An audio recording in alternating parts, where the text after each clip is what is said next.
todas y todos los espectadores que nos acompañan. El día de hoy en la Subsecretaría de Bienestar vamos a presentar la conferencia Situación de la violencia de género después de la pandemia por COVID-19, impartida por la doctora Cintia Galicia Mendoza. Esta conferencia se realiza en el marco de las acciones de la Subsecretaría por los 16 días de activismo en contra de la violencia de género. Nuestra conferencista es doctorada en Derecho por la Facultad de Derecho de la Universidad Nacional Autónoma de México, la UNAM, es maestra en Estudios de Género por el Colegio de México, el Colmex, y licenciada en Derecho por la Facultad de Derecho en la UNAM. Es diplomada en Políticas Presupuestarias por Equidad de Género de la Facultad Latinoamericana de Ciencias Sociales, Flaxo, y diplomada en Relaciones de Género, Construyendo la Equidad entre Mujeres y Hombres, Programa Universitario de Estudios del Género, PUEG, de la UNAM.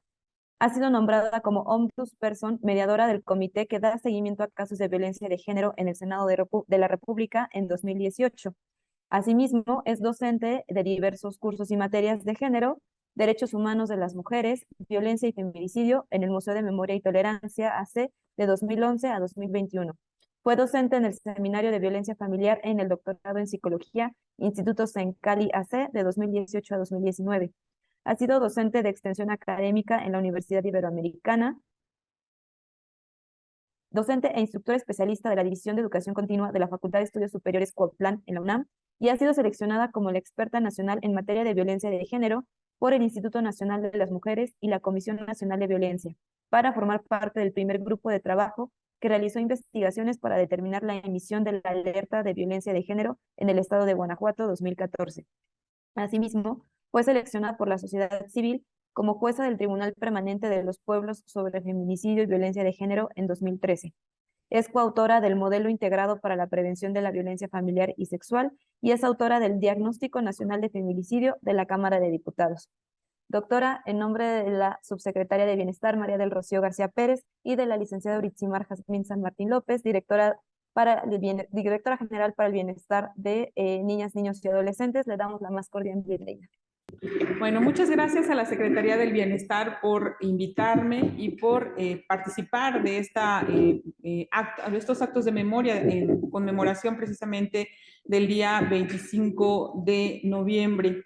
Esta fecha se fijó, de hecho, en un encuentro internacional de las mujeres, en donde precisamente se trató de hacer memoria sobre el asesinato de Estado de las hermanas Mirabal.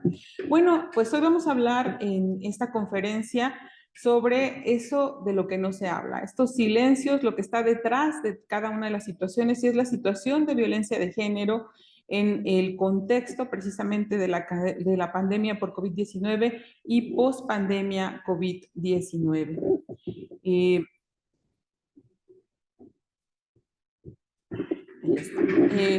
Vamos a ver el problema. El problema es que desafortunadamente una de cada 3 mujeres en el mundo sufre violencia sexual física, en su mayoría en la pareja. De hecho, en el Estado mexicano, el 70% de la violencia se concentra en el ámbito familiar, según estadísticas del Instituto Nacional de Geografía y Estadística. La violencia contra las mujeres y las niñas es una violación a los derechos humanos. Esta simple afirmación de que la violencia contra las mujeres y las niñas es una violación a los derechos humanos ha enfrentado mucha dificultad para su reconocimiento. Y es precisamente porque se ha dividido al mundo en espacios público y privado. Y justamente en el espacio privado, en esta idea del confinamiento, se ha ubicado históricamente a las mujeres. Y una de las luchas de las mujeres es precisamente por plantear que todo esto que se nombra como privado, como doméstico, pues en realidad tiene que ser de importancia pública, y al Estado le debe importar, porque lo que les pasa a las mujeres en todos los espacios que ocupan es importante. Antes de la pandemia, 243 millones de mujeres y niñas entre 15 y 49 años habían sufrido violencia sexual por parte de la pareja. Después de la pandemia se dice que esta cifra aumentó por lo menos en un 30% desde el principio de la pandemia a la fecha. La violencia contra las mujeres, especialmente la violencia que nosotros vamos a llamar doméstica, familiar o en el espacio precisamente familiar, se intensificó durante la pandemia. Y cuando nosotros pensamos en cuáles fueron los factores que agravaron o que, digamos, que hicieron que este problema se exacerbara, pues podríamos plantear alguno de las siguientes. Por ejemplo, la carga económica de la organización precisamente del entorno familiar, donde las mujeres van a cargar precisamente con esta carga económica. También el problema de la falta de cuidados y de autocuidado para las mujeres, en donde la política de cuidados que establece socialmente que las mujeres son para otros, deben de cuidar de otros y no de sí mismas, también se convirtió en una carga sanitaria de las mujeres, el cuidar de todas y todos los integrantes de la familia que llegaron a enfermarse. Y finalmente, pues los temas que tuvieron que ver con la seguridad en el ámbito de la familia. También condiciones de vida limitadas, por ejemplo, los espacios o las viviendas de tamaño diminuto en la que normalmente las familias únicamente usan de habitación, ¿no? Solamente llegan a dormir y que se convirtieron realmente en lugares de convivencia familiar de familias amplias en un espacio pequeño, implicaron condiciones limitadas de vida en donde en la mayoría de los casos se responsabilizó también del trabajo doméstico y de limpieza a las mujeres, ¿no? El aislamiento precisamente con los maltratadores, ¿no? Fue otro de los problemas, el tiempo que pasaban las mujeres con las personas que les infligían la violencia en su contra, pues aumentó.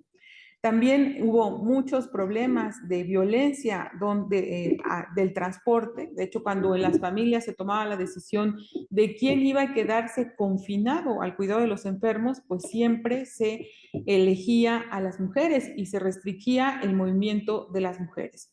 Y finalmente, los espacios públicos, vamos a decir que si nosotros pensamos en el ámbito del espacio público ocupado por las mujeres, pues los pocos puestos de gerencia o de buen salario que ocupaban las mujeres, cuando se tuvo que decidir de alguna manera quién abandonaba el trabajo para el cuidado de las y los infantes, por ejemplo, dentro de las familias, pues se decidía en las familias quien tuviera el menor salario. De manera que la brecha salarial entre mujeres y hombres fue determinante para quien abandonaba el espacio público.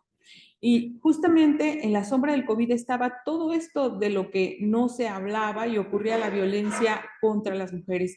Se dice que durante la pandemia los servicios de salud, que eran servicios por supuesto esenciales, absorbieron el presupuesto que muchos estados tenían destinado, por ejemplo, para los refugios o las estancias infantiles o la atención en sí de la violencia en su contra. De hecho, por ejemplo, en nuestro país, los tribunales, tanto familiares como penales y de otros ámbitos, estaban cerrados. Aunque tú quisieras presentar una denuncia de violencia familiar, pues no se podía realizar esta denuncia.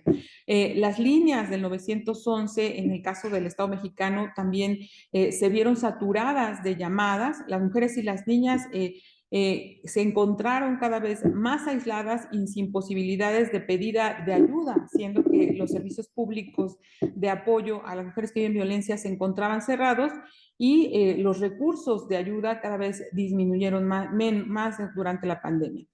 En algunos países, por ejemplo, todo este dinero, el presupuesto, se dedicó al alivio del COVID y se olvidó por completo, sobre todo en el tema de los servicios de salud, de la atención a la violencia contra las mujeres. Pero vamos a detenernos un poquito a reflexionar. Cuando hablamos de violencia contra las mujeres, la vamos a definir como aquella que se ejerce de manera recurrente y sistemática contra las mujeres por el simple hecho de serlo. Pero una cuestión súper importante es por qué ocurre la violencia contra las mujeres. Y tiene que ver con ejercicios subordinantes sobre los cuerpos.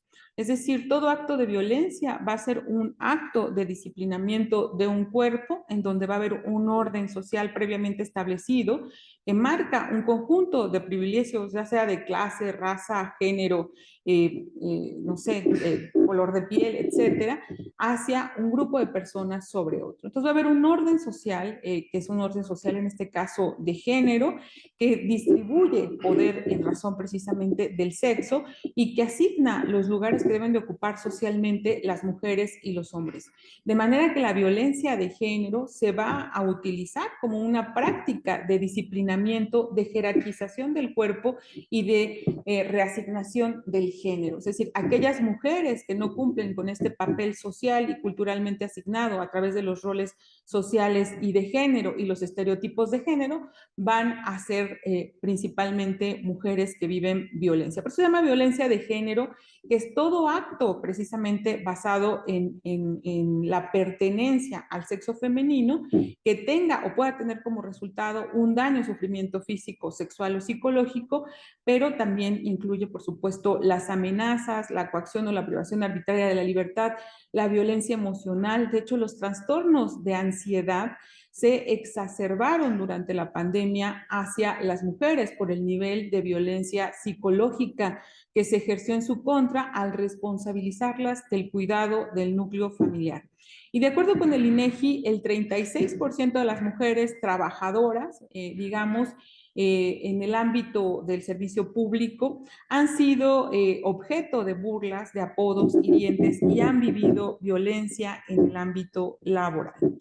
Entonces, cuando nosotros tratamos de explicar estas desigualdades construidas social y culturalmente, de las cuales tenemos que hablar sobre lo que ocurrió precisamente en la pandemia, pues nos vamos a dar cuenta que los derechos humanos de las mujeres no son, vamos a decirlo, permanentes.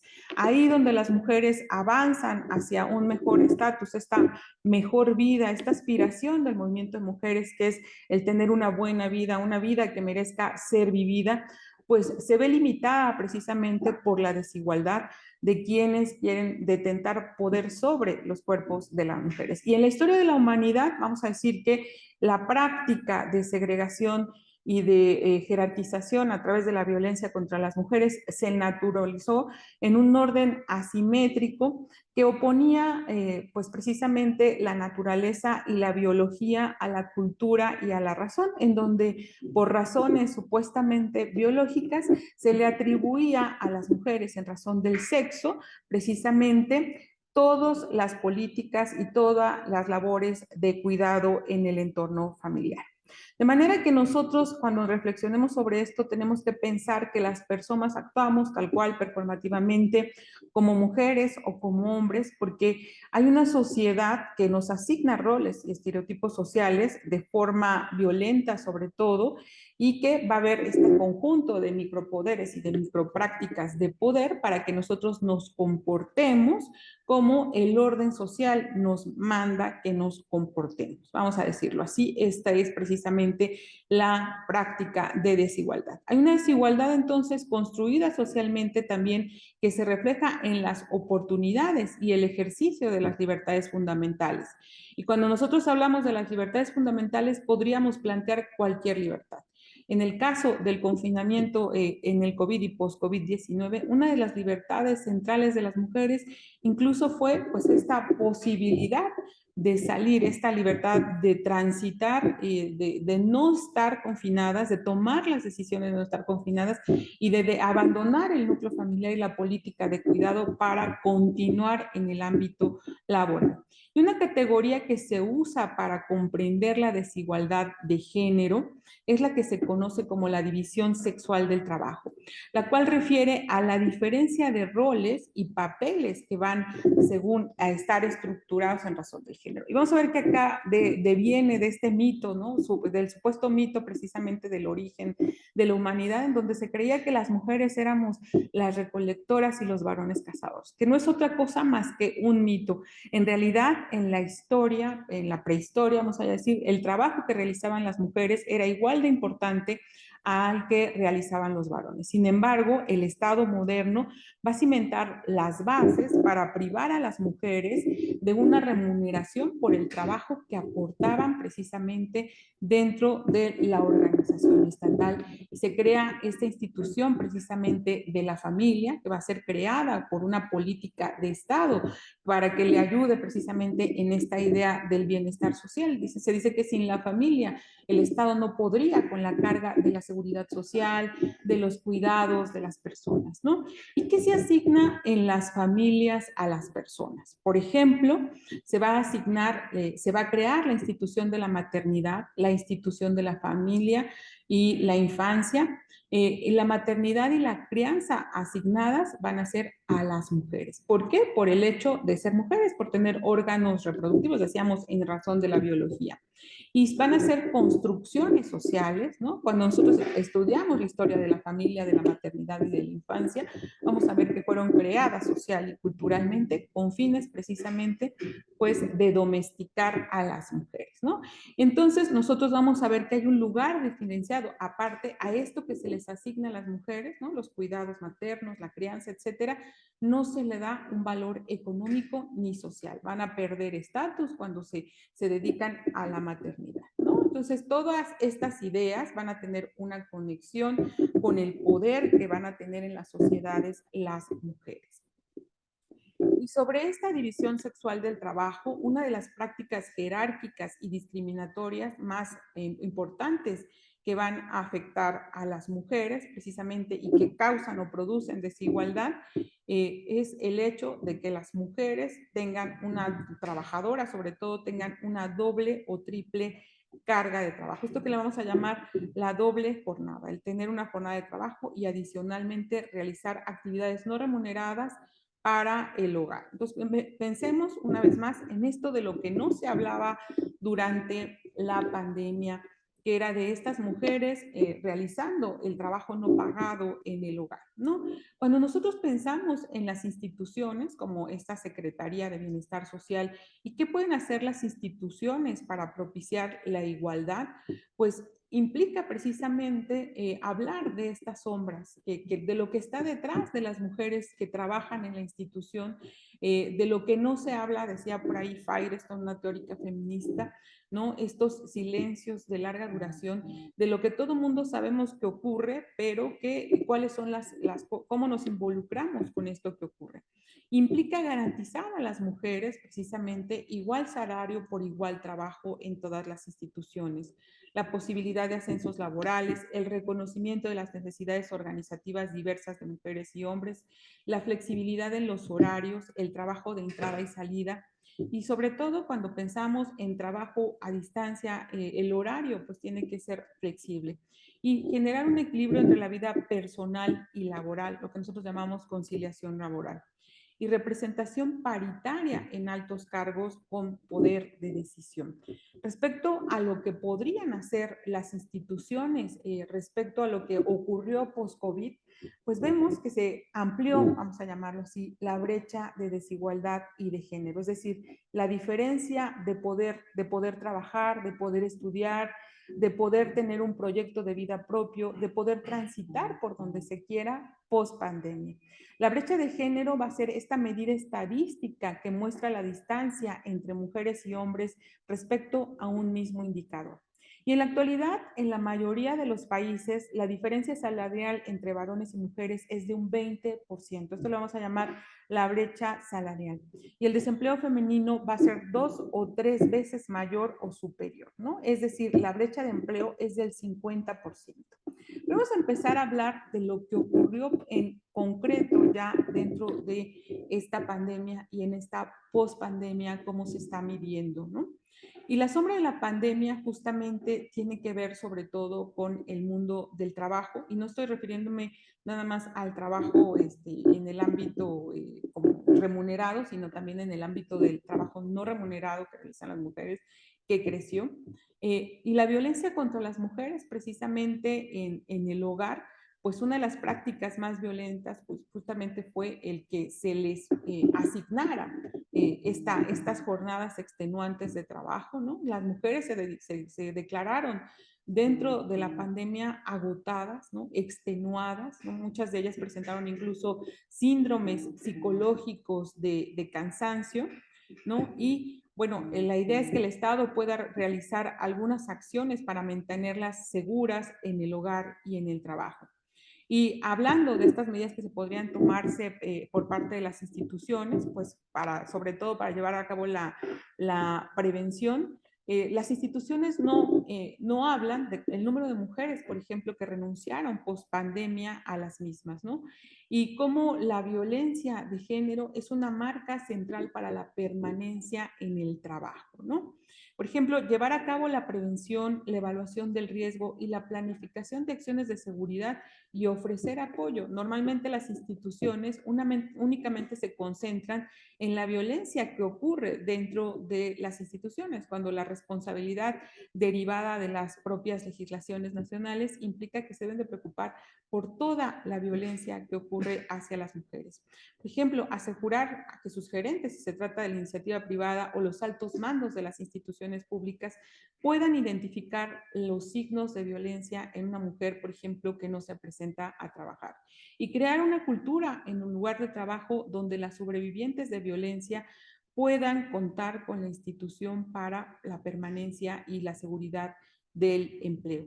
Y participar sobre todo de una mayor sensibilidad en las áreas de recursos humanos respecto a las posibilidades de incorporarse al trabajo a una víctima o a una sobreviviente de violencia, ¿no? Vamos a ver que si nosotros analizamos las tendencias post pandemia, vamos a ver que la participación laboral femenina pues cambió. Esto nosotros si vemos el prepandemia, vamos a ver que de por sí la proporción, por ejemplo, de mujeres que estaban en el trabajo no remunerado, pues era muy alto, ¿no? Pero también había muchas mujeres que estaban, por ejemplo, en el trabajo informal. El Instituto Nacional de Estadística y Geografía, bueno, se ocupó de hacer una medida del impacto del COVID-19 en las mujeres en México. Y de los datos precisamente del INEGI, nosotros podemos observar ya las consecuencias concretas pues de esta violencia de género contra las mujeres, ¿no? Tanto institucional como en el ámbito de lo familiar, ¿no? Y la pandemia efectivamente no tuvo el mismo impacto para mujeres que para hombres, ¿no? Hablemos entonces de cómo las mujeres tuvieron que disminuir sus actividades económicas para poder sobrellevar las jornadas extenuantes de trabajo dentro del hogar derivadas de la pandemia COVID-19, lo que se reflejó precisamente para las mujeres en una pérdida del empleo y en el bajo ingreso económico para ellas, ¿no? Se dice que la recuperación ha ocurrido, pero ahí cuando nosotros vemos los índices del empleo, pues va a haber muchas menos mujeres que van a estar solicitando un empleo post pandemia. Por ejemplo, aquí en los datos que están viendo ustedes en pantalla, sobre la salida de las mujeres del mercado laboral en la pospandemia, la participación de las mujeres de 15 años y más en el mercado laboral se vio afectada por la suspensión de actividades no esenciales, ¿no? Sobre todo el sector servicios, en donde están concentradas la mayoría de las mujeres en la pandemia, y había una marcada diferencia en la participación de mujeres y hombres como consecuencia inmediata de esta contingencia sanitaria, ¿no? Entonces vamos a ver que se presentó un aumento de 2.7 millones de mujeres en la población no económicamente activa. ¿Qué quiere decir esto? Que 2.57 millones de mujeres menos están buscando empleo o buscando tener una remuneración a cambio del trabajo que realizan. Es decir, estas mujeres antes de la pandemia buscaban trabajo y buscaban remuneración y después de la pandemia ya no lo están buscando, ¿no? Y la población económicamente activa de mujeres, pues por supuesto, derivado de la pandemia, disminuyó. Lo que no estamos viendo es que muchas de estas mujeres ya no tuvieron la posibilidad, y cuando hablamos de posibilidad hablamos el poder de salir del lugar a donde las llevó precisamente la pandemia. En el cuarto trimestre, por ejemplo, según esta propia estadística que tenemos aquí, podemos ver la disminución respecto a la pospandemia, después en el 2021 y 2022, de mujeres buscando empleo. Y vamos a ver que también va a haber un sesgo social y cultural y de género, por lo que en los estados donde el conservadurismo respecto al papel de las mujeres en la sociedad y a la política de cuidados que se les asigna socialmente, va a ser donde van a estar más grave la situación de la baja del empleo por parte de las mujeres. Y los estados donde va a haber menos mujeres buscando trabajo van a ser Tabasco, Baja California Sur, Sonora y Ciudad de México, ¿no? Fue donde perdieron más puestos, pero lo grave no solamente es que hayan perdido estos puestos las mujeres, sino que dejaron de buscar esta formalidad, ¿no? Entrar al trabajo. Y respecto a la informalidad, también el INEGI se ocupó, porque efectivamente las mujeres, el principal trabajo que ocupan está en el ámbito de la informalidad, y vamos a ver que la tasa de mujeres realizando trabajo informal, que podemos aquí ubicar a todas las mujeres que se dedican a la venta de productos, que tienen su propio negocio de panadería, etcétera, pues vamos a ver que estas mujeres también dejaron de laborar. 4 de cada 100 mujeres que eran económicamente activas o tenían su propia mini empresa o microempresa o pues se dedicaban al trabajo informal, ya sea en un tianguis, etcétera, pues dejaron, abandonaron el trabajo y también dejaron de buscar la posibilidad. Entonces, la tasa de desocupación en mujeres creció, pero tenemos que tener muy claro que las mujeres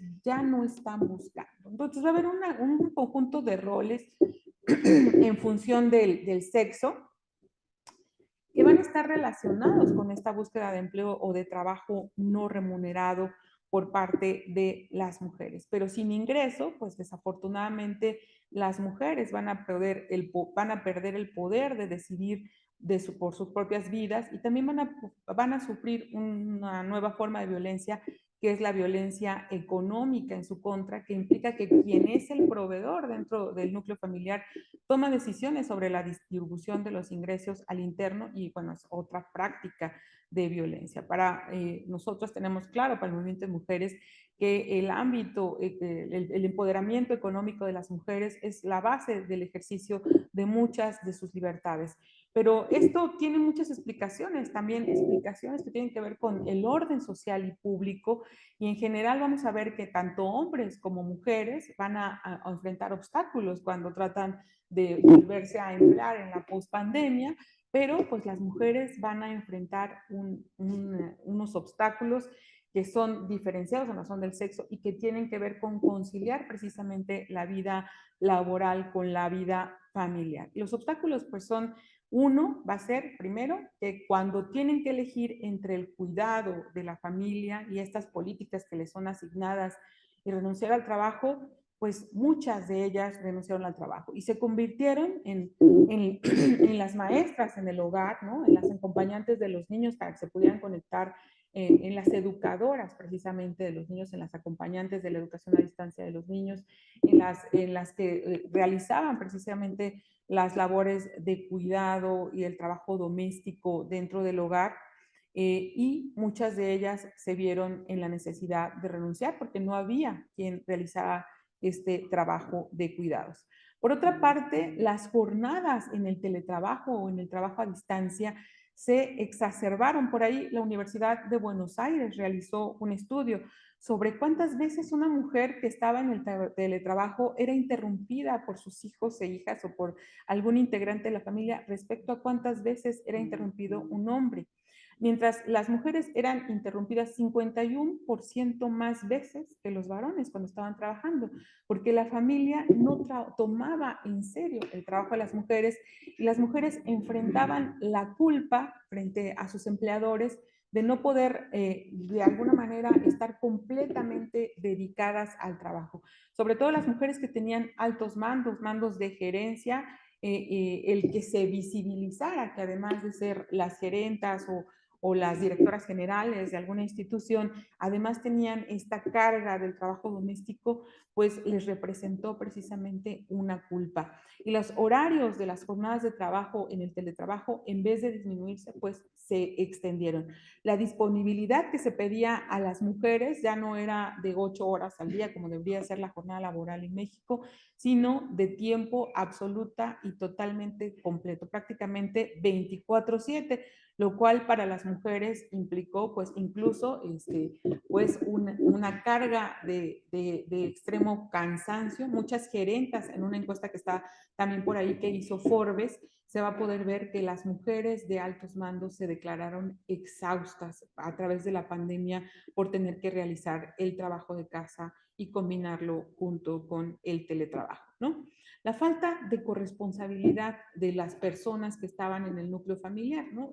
Una vez que las mujeres están confinadas junto con todos los demás integrantes de la familia, consideran que ellas deben de estar disponibles para el cuidado, ¿no?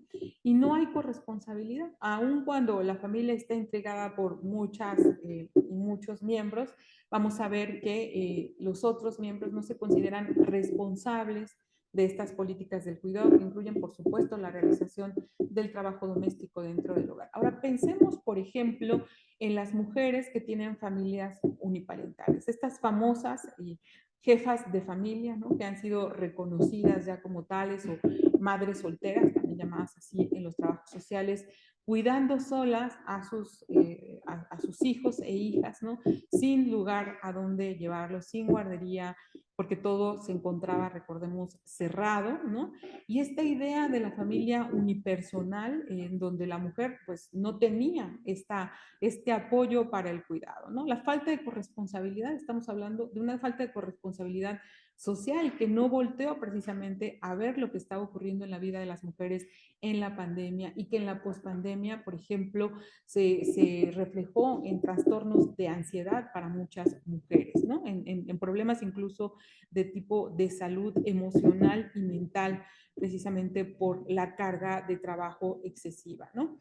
Esta idea de la superwoman que está aquí en este encuadre, pues vamos a ver cómo se cree, ¿no? Esta supermujer, ¿no? Que puede con todo, la mujer que puede con todo, puede con el trabajo, puede con el cuidado y puede, es más, buscar a alguien más que cuidar fuera del núcleo central de la familia. Esta idea en realidad es perjudicial, o sea, pensar que las mujeres pueden con todo implica no asumir la responsabilidad institucional de cuidar la salud y la integridad personal y precisamente los derechos, por ejemplo, al descanso, al esparcimiento, al tiempo propio, ¿no? Vamos a ver también esta idea precisamente del tiempo propio y cómo la apropiación del tiempo de las mujeres en el ámbito del confinamiento fue total, ya sea por las instituciones en las que se encontraban laborando o por las familias. Pero las mujeres dentro de la pandemia, una de las principales cosas que perdieron pues fue precisamente el tiempo propio. Y dice por ahí Soledad Murillo, que es una activista feminista, por cierto, que fue experta del comité CEDAW, que sin tiempo propio pues no hay posibilidad ni de libertad ni de autonomía para las mujeres. Otra de las cuestiones que en el confinamiento se hicieron muy visibles fue el techo de cristal como una práctica de discriminación hacia las mujeres. ¿Y qué es el techo de cristal? Pues es esta práctica de no dar ascenso a las mujeres, precisamente porque se visibiliza el compromiso, esta falta de conciliación familiar y laboral. Entonces, una de las razones que se empezó a argumentar para que durante la pandemia no se concedieran ascenso a las mujeres, pues era esta responsabilidad del ámbito de los cuidados. El techo de cristal, ese cristal que está sobre la cabeza de las mujeres que llegan a ciertos puestos y no hay una hacia arriba. Ahí donde las instituciones tienen que tener cuidado en que sus puestos y sus altos mandos tengan este equilibrio, además que está en el mandato constitucional de la reforma constitucional por la paridad, que dice que todas las instituciones tienen que tener 50 y 50% de cargos de mando repartidos exactamente igual entre mujeres y hombres, ¿no? La carga mental, que precisamente hay que pensar a plantear en muchos artículos sobre las enfermedades mentales que se derivaron del confinamiento y la falta de atención y de servicios de salud hacia la pospandemia, ¿no? Estos síndromes de burnout o el síndrome de ya no querer salir de casa, ¿no? Y muchos otros que presentaron precisamente las mujeres, incluyendo, por ejemplo, el miedo al espacio público, porque se considera que el espacio público es un espacio inseguro. De ahí este planteamiento de cómo pensar, por ejemplo, en el transporte de las mujeres, ¿no? En un transporte seguro que deberían de nosotros tener garantizada las mujeres, pues se vuelve central.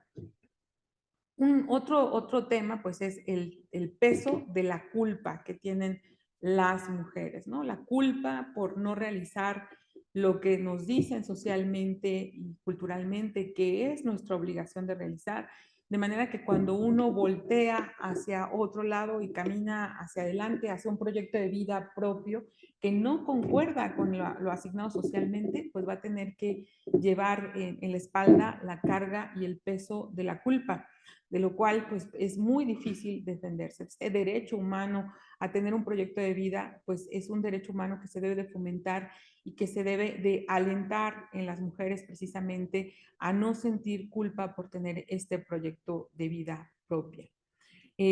Otra cuestión tiene que ver precisamente, les decía, con la falta de tiempo libre y propio, ¿no? Ya lo habíamos tocado. Y finalmente, pues la soledad que enfrentaron las mujeres dentro de la pandemia. Estas mujeres, que son esta mujer que toma la decisión de no tener tampoco un núcleo familiar ampliado, pues se vio confinada a la soledad. A la soledad.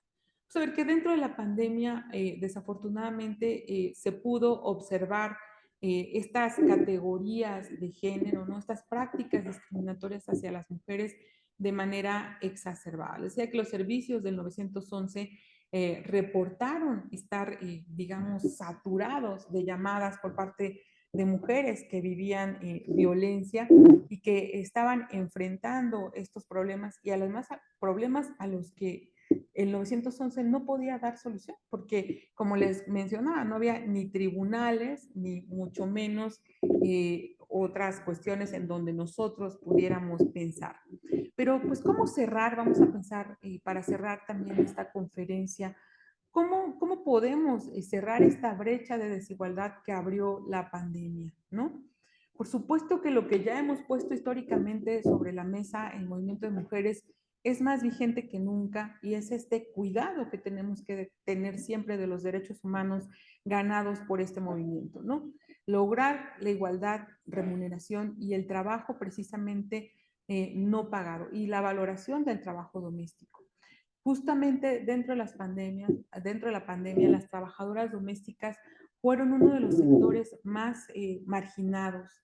Muchas de ellas incluso declararon estar en situación esclava frente a sus patrones, ¿no? Se dio la trata de personas, de trabajadoras domésticas dentro de la pandemia, porque no les permitían irse a sus casas a cuidar de sus propias familias, no tenían esta posibilidad de seguir cobrando un salario si no realizaban el trabajo doméstico con sus patrones, tampoco tenían seguridad social si enfermaban, y eso es lo que nos hace visibilizar que este trabajo doméstico sigue sin estar suficientemente valorado por la sociedad, ¿no? Vamos a luchar por lograr que se valorice el trabajo que realizan las mujeres en las familias y porque precisamente se desjerarquice todo lo que tiene que ver con la política del cuidado. Fomentar políticas del buen trato al interior de las familias y precisamente construir esta idea de una vida que merece ser vivida por todas y todos, ¿no? Una idea de que toda la violencia que ocurre en todos los ámbitos, tanto en la familiar, económica, política, etcétera, es evitable si se realizan un conjunto de acciones, sobre todo de prevención. Pues ahí hay que frenar la segregación profesional, abrir, por ejemplo, convocatorias dedicadas únicamente a mujeres y abrir precisamente la puerta a que las mujeres que viven violencia en los hogares se apoyen en las instituciones en las que trabajan para salir de estas violencias, ¿no?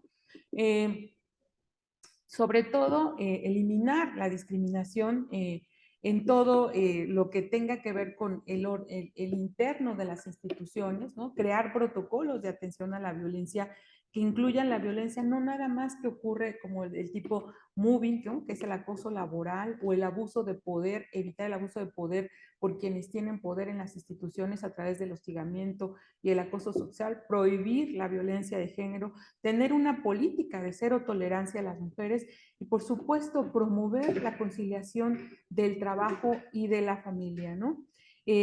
La conciliación se promueve a través de políticas públicas que ya están incluso en la Ley Federal del Trabajo, ¿no?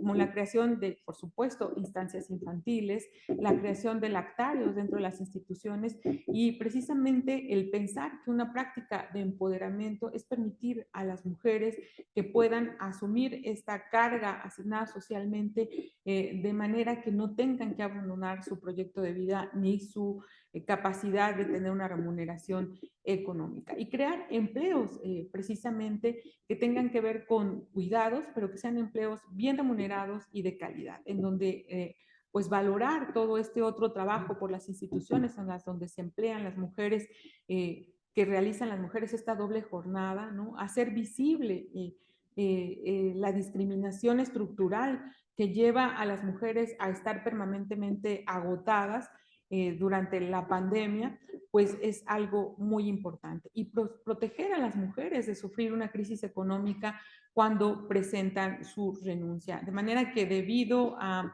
la pandemia, pues como hemos podido ver, va a haber una serie de cuestiones que van a ocurrir. Yo quisiera dejar precisamente esta plática del día de hoy en esta reflexión que nos hacía justamente, que me acordé de ella hace un momento, Virginia Woolf en su texto que se llama Una habitación propia. A ella la invitan justamente a escribir un texto sobre las mujeres escritoras, ¿no? de Inglaterra. Y ella dice, bueno, cuando a mí me piden que escriba un texto sobre las mujeres escritoras, lo primero que me viene a la mente es todo lo que necesita una mujer para ser una mujer escritora. Y lo primero que necesita es tener una sirvienta y un cuarto propio. ¿Y cuántas mujeres van a tener este privilegio? Obviamente era una mujer de clase alta, Virginia Woolf, que aún así hablaba de la imposibilidad de la escritura por parte de las mujeres en razón de la clase, la raza, el sexo y el género. ¿Cuántas condiciones necesitan todavía ahora las mujeres? Y en la pospandemia estas condiciones aumentaron, ¿no? Para poder tener un proyecto de vida propia y poder ejercer sus libertades y sus derechos humanos. Es una reflexión que me gustaría compartir contigo y pues quedo agradecida con la Secretaría de Bienestar Social por haberme invitado a reflexionar con ustedes. Muchísimas gracias a la doctora Galicia por su excelente ponencia. Para todas nuestras y nuestros espectadores, vamos a resaltar algunos puntos clave para el cierre de esta conferencia. Bueno, la idea principal también de la doctora es que la pandemia pues tuvo un impacto diferencial entre hombres y mujeres. Esperamos que con esta sumamente valiosa conferencia pues ustedes hayan podido percatarse de todos los elementos que contribuyen a que esta aseveración pues sea una verdad a nivel nacional e incluso mundial, ¿no? La doctora nos habló de cómo se intensificó la violencia contra las mujeres debido al aislamiento con sus maltratadores, ¿no? Los cuales la mayoría de los casos están pues en el propio hogar, ¿no? Derivado de las medidas de confinamiento por la pandemia por COVID-19. Hablamos también pues del papel que tienen las mujeres históricamente tradicional como las principales cuidadoras, ¿no? De la población vulnerable, de las familias y también de los enfermos, y que esto llevó a una enorme carga sanitaria para ellas, que derivó también pues en una elevación importante de los trastornos de ansiedad durante la pandemia. Hablamos también de la brecha salarial entre hombres y mujeres y cómo esta fue determinante para definir quién se mantenía laborando y quiénes debían pues mantenerse en casa, muchas veces a costa de su propio desarrollo profesional, que en este caso fueron las mujeres. Nos explicó también la doctora cómo es la diferencia entre la definición de la brecha de género y cómo esta se hace evidente en tema de brecha salarial, de acceso al empleo y a la economía formal por parte de las mujeres, y cómo todas estas tendencias fueron elevándose en la post-pandemia. ¿Por qué? Porque la suspensión de actividades no esenciales durante la pandemia pues generó una mayor salida de mujeres del mercado laboral, así como un descenso en la búsqueda de ellas mismas para un empleo formal y continuar con su desarrollo profesional. También vimos los 10 obstáculos de la conciliación de la vida laboral y familiar, en las cuales el alargamiento de las jornadas de teletrabajo fueron un factor determinante, así como la falta de corresponsabilidad por parte de otros miembros de la familia en las labores domésticas y de cuidado, del mito de la supermujer y cómo las mujeres perdieron ese tiempo propio durante el confinamiento. Esperamos que esta conferencia haya sido de su agrado. Les comentamos también que en el marco de estos 16 días de activismo vamos a tener otras conferencias también en materia de derechos de las mujeres y prevención de la violencia. Los invitamos a que se mantengan al pendiente de las plataformas y la página de Bienestar para más material que sea de su interés. Muchas gracias a todos. Buen día. Gracias, doctora.